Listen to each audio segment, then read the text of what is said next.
Welcome to Vanguard, everyone. I'm back with Davey, and this is the 5th episode, so we're excited to have you here, and, well, let's get into the news and break it down. So, Trump just announced that we have a 90% decrease in border crossings over the past week. Davey, what do you think of that? I think it's pretty amazing. I think he's making crazy progress compared to Biden, and he's showing what Biden could have been doing the whole time. He's showing the progress that really could be made, which is pretty amazing to see. Yeah. I'm pretty excited simply because, yeah, there's still a lot of migrants getting across, but hey, it's only been 2 weeks, honestly. And we've not seen this sort of stopping of the border crossings in a very, very, very long time. And while we haven't seen this many border crossings in a long time, it's still pretty important to note that it's 90% down, which is a crazy drop. It's not every day that you see a big percentage drop like that in anything, really. Yeah, and one statistic said that this is the lowest border crossings we've had since sometime in the 1960s, which is pretty amazing because our border hasn't been a giant problem for the last who knows how many years. So even before it was a huge problem, this is still lower, which is amazing. Yes. Yeah. So I guess what that means basically is now that we've gotten the border more or less under control, we could actually focus on people who are in the U.S. and shouldn't be here and actually deporting those people.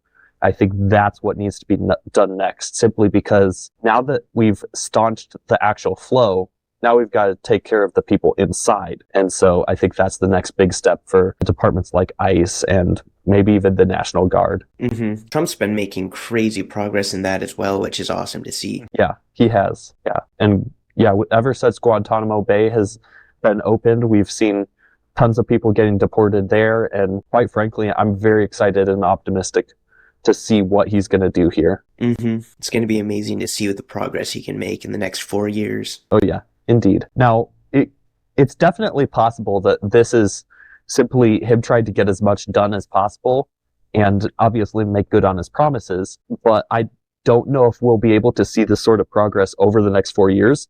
I would love to see that sort of progress, but it's quite possible he's trying to get as much done as he can simply because he knows he has the momentum of the people. He has the people that he wants right now, and he has pretty much everything that he could want right at this moment as far as support goes. And it would not surprise me if later on he were to not see the support, unfortunately. Yeah, with this all fresh and new, the support from the right is overwhelming, really. It would be amazing if he could keep this momentum the whole time, though. Yeah. And honestly, we've seen quite a bit of support from the left, too, with bills like the Lake and Riley bill. You've got senators like John Fetterman actually co-sponsoring the bill. So there's a decent amount of support on the left for these common sense policies. I think that's important to note, too, that it's not just the right who's behind this, but some of the left is behind this as well. And that's something you probably won't see all 4 years. No, unfortunately not. But I'm more than happy to work with them where we can. Speaking of immigration, what do you think of FEMA spending $59 million to house illegal immigrants in luxury hotels? Well, first of all, I find it kind of ridiculous that they need to be hosted in luxury hotels. What's your thought? Yeah, that's exactly it. I mean, first of all, why are we caring about illegal immigrants more than citizens of America? Because of all these disasters like the hurricanes in North Carolina, the LA wildfires, and we'll get to this later, but now there's flooding in Kentucky. It's just crazy that FEMA is spending money on illegal immigrants. Like, they shouldn't even be here in the first place, and yet FEMA's housing them out of taxpayer money. Yeah. And the crazier part is the fact that they are luxury hotels. Like, it's not just housing them, it's giving them a better life than most Americans have. Agreed. Yeah, and these aren't just these aren't just the run-of-the-mill hotels. These are quality hotels, things that Americans honestly will look forward to if they're going on vacation or something. And the simple fact that illegals are being treated to this as if they are rewarded for crossing the border illegally should not be the case. And I think that's ultimately what's broken in our immigration system is whenever people see an easier life in America where people are actually getting allowances of money and being treated great in hotels for doing something illegal is completely messed up. I genuinely hope that Trump puts an end to pretty much all of FEMA's money, other than things like hurricane relief and whatnot. And honestly, I think that could be allocated a little better as well. Yeah, and that's part of the reason why I love the progress that Doge is making. Because we have no idea how much of this government spending was happening behind the scenes before we had Doge to expose it. Yeah. For all we know, there was money spent like this all the time. And Agreed. none of the Americans would know if you didn't have someone holding them accountable in office. Yeah. I think it's really important too. Sure, 59 million might not seem like a lot, but these are just little pieces. Oh, no one will notice this amount. Oh, no one notices this amount. American government is a huge organization. It's not just a little piece or a little piece. Whenever you add up all those little pieces, it turns into a scary amount of money that we shouldn't be spending on all of these tiny things. And if everyone funds their own little pet projects with $59 million, it's no wonder our government is spending as much as it is. And so that's why I'm really excited about Doge cutting out all of these things. Yeah, the little things definitely add up. And I think that in the grand scheme of things, you think about $59 million compared to all the taxpayers in America, and it really doesn't seem like that much. But then you think about how far $59 million could go and how many people it could help in a natural disaster area. Like, that is a lot of money, and that could touch a lot of different Americans' lives in a very positive way. Agreed. Yeah. It's definitely sad to see some government organizations putting more money towards things that the American people haven't voted for with their tax dollars or with anything really. And whenever a government organization decides to put its own priorities first over the American people's, that's whenever you know you've got to get rid of parts of it and you've got to change the way it's actually structured. And I think Doge was really exposing how little accountability there was in the federal government, because it's just department after department is being exposed for being so individual focused as opposed to looking at the grand scheme of America and the American people and making their contributions off of that. Yeah. So the military just made a lot of progress towards, as Pete Hegseth would say it, de-wokeifying it. And this week they stopped recruiting transgender people or people with gender dysphoria, which is an interesting step, and I'm not really entirely sure whether it was a good or a bad move. I think on the one hand, you have to take into account the fact that it is a military, and it is designed to be most deadly, and it has to have the unity, and there's definitely an aspect to transgender people or people with gender dysphoria that you wouldn't want in the military. At the same time,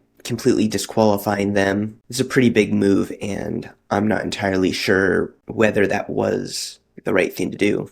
What do you think? Well, I mean, on one hand, if we're talking about simply being physically capable, obviously I think trans people are probably just as physically capable as non-trans people. So we should judge them according to that.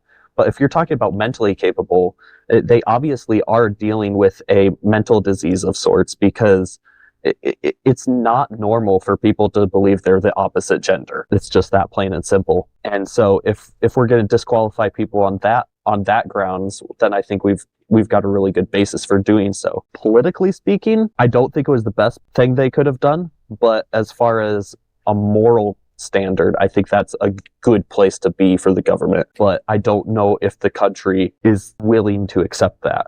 That's my biggest concern about the entire ordeal. I guess I am glad they did it, but simultaneously, I would say that the only grounds we have for it as a country, they have a severe mental problem, and therefore that is the grounds that I would disqualify them on. Mm-hmm. And the military is already known as exclusive. I mean, you don't, there's plenty of things that will disqualify you from the military. So it's not like a different office where you're really discriminating. Military has a higher standard to begin with. Yeah. Well, and here's the thing. It's not discriminating necessarily to judge based off of what you can actually do. Mm-hmm. It's a simple whether or not you're capable for the job. It's different if it's gender or race.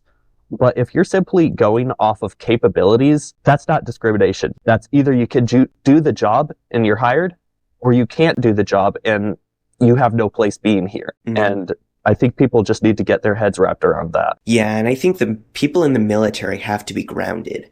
And that's probably where a big argument for this move is, because Obviously, you can have gender dysphoria and confusion about your gender without acting on it. But the difference Mhm. between that and transgender is transgender people act upon it, which does show a lot about whether they're grounded in reality or not, whether Mhm. they think they can actually become the other gender. Yeah, it's definitely a disturbing problem. So Trump just resumed sending Israel massive bombs. Joe Biden put a hold on it because who knows why, but Joe Biden put a hold on it and Trump has now resumed sending Israel weapons.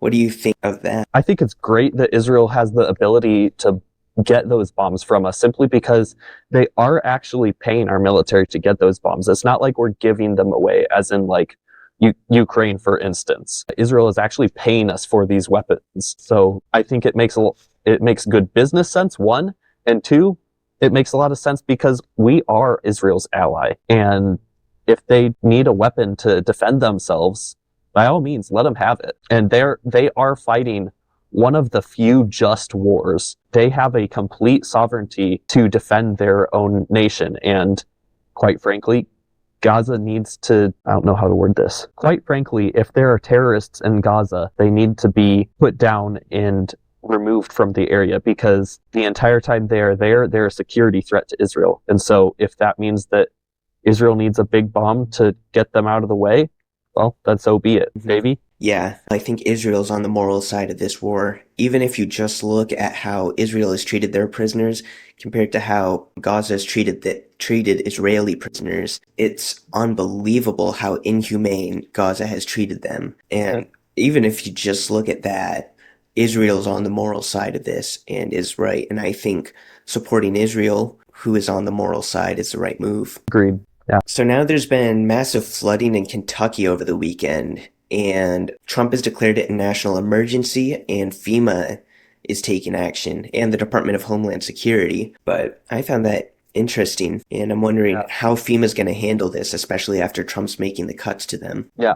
Well, and especially I'm a little concerned for Kentucky's sake too, because back during October, whenever North Carolina had a hurricane and Florida had hurricanes, FEMA explicitly gave orders to workers that if there was a Trump sign in someone's yard, they were to not actually give aid to those families. And so I'm a little worried about Kentucky, as is being a red state, that they might be selective in certain areas about who gets supplies and who doesn't. And so I'm really hopeful that people will be paying attention to this and scrutinizing what actually gets done with FEMA money. And I think that's pretty important. I mean, it is flooding. And so by how FEMA operates, this is one reason that FEMA exists. And so if there is a government agency that is tasked with providing aid in this way, they need to do it indiscriminately. Mhm. I'm hoping that they will do so. Yeah, and I think they're under a much more watchful eye now, both by Elon Musk and by Trump, especially after being exposed like that. But now they're under control of the Trump administration. And I haven't seen what kind of cuts Trump has made, or if he's even made cuts yet. But I know he was planning on making major changes to FEMA, especially after their discriminatory handling of the natural disasters recently. So I'm guessing it will be handled a lot differently this time. Yeah. Well, that just about wraps up this episode. Thank you guys for watching. Feel free to like and subscribe, and stay tuned for next week's.